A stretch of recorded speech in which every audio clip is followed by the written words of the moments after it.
পরীক্ষায় ভালো ফলের জন্য পড়ালেখায় মনোযোগী হওয়া ছাড়া উপায় নেই। কিন্তু পড়তে বসলেই রাজ্যের ভাবনা, বারবার ফোন ধরতে ইচ্ছা করে, সময় চলে যায় কিন্তু পড়া হয় না, পড়তে বসতে ইচ্ছা করে না। এই সমস্যাটা আসলে সব শিক্ষার্থীর নয়, তবে বেশিরভাগেরই এমন সমস্যা রয়েছে। কিন্তু ইচ্ছা না করলেও পরীক্ষা তো দিতেই হবে, তা থেকে রেহাই কারণ নেই। তুমি যদি এমন কোনো রোগী হয়ে থাকো যে তোমার পড়তে বসতে একেবারেই ইচ্ছা করছে না, তাহলে আমি কিছু বিষয় তোমাদের অনুসরণ করতে বলবো। সেগুলো অনুসরণ করে দেখো, সহজেই মন বসবে। তার আগে জানা যাক কেন পড়ার টেবিলে মন বসে না। দেখো, গবেষকদের মতে পড়তে না বসার প্রধান কারণ হচ্ছে অস্থিরতা। স্থির হয়ে নিজেকে বারবার প্রশ্ন করো, কেন তুমি পড়তে বসছো না? ভাবতে থাকো, তোমার সহপাঠীরা এই মুহূর্তে পড়ছে, কে চাই নিজের ক্ষতি করতে?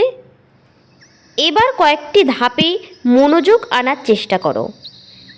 স্থির করো যে কী পড়বে, আর তার আগে নিজের সঙ্গে বোঝাপড়া করে নাও কেন পড়ছো। অর্থাৎ পড়ালেখার উদ্দেশ্য সম্পর্কে পরিষ্কার ধারণা রাখতে হবে।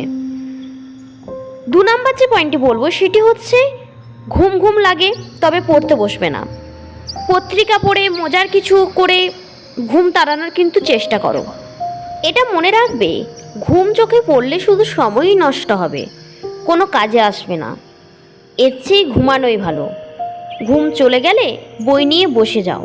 3 নম্বর যে পয়েন্টটি বলবো সেটি হচ্ছে যা পড়েছো সেটা ভালোভাবে বুঝে পড়ার চেষ্টা করো। না বুঝে পড়লে কিন্তু কাজে আসবে না।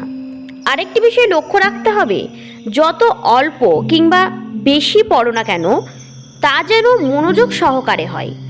তাই পড়ার পরিবেশটা যেন সুন্দর হয়, লক্ষ্য রাখো। সুন্দর মানে কিন্তু ব্যয়বহুল নয়, পরিচ্ছন্ন পরিবেশের সৌন্দর্য অমূল্য। মনোযোগ তোমার বাড়বেই। তারপরে দেখুন যে পয়েন্টটি বলবো সেটি হচ্ছে লক্ষ্য ঠিক করো। তোমার লক্ষ্য নিশ্চয়ই ঠিক করা আছে, সেক্ষেত্রে তুমি তোমার লক্ষ্যটি মনে করে আবার ঝালাই করো।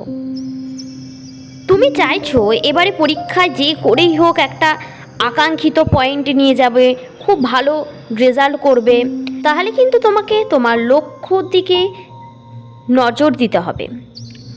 দেখবে তোমার মাঝে একটা জিদের উদ্ভব হয়েছে এবং দেখবে আবারও পড়ায় কিন্তু মন দিতে পারছো তুমি।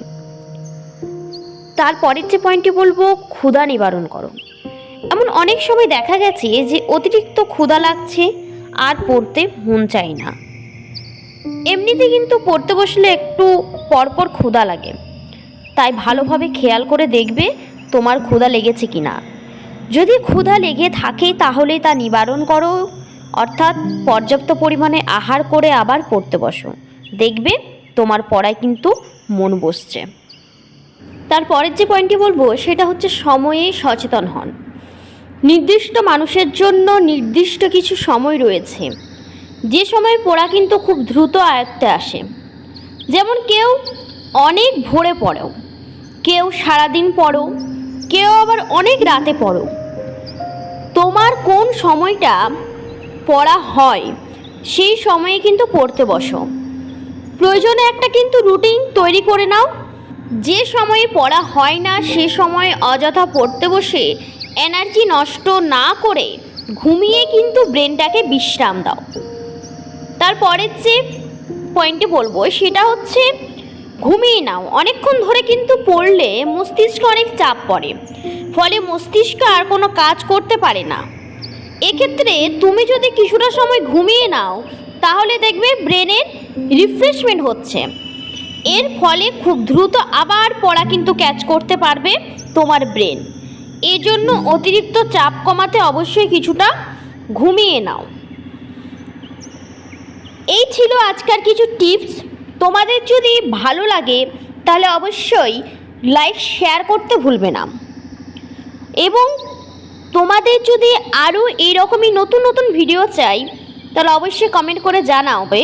আমি কিন্তু চেষ্টা করব তোমাদেরকে এরকমই মোটিভেশন কিছু ভিডিও দেওয়ার। আজকে আমার ভিডিওটি থাকলো এই পর্যন্তই। তোমরা ভালো থাকবে, সুস্থ থাকবে।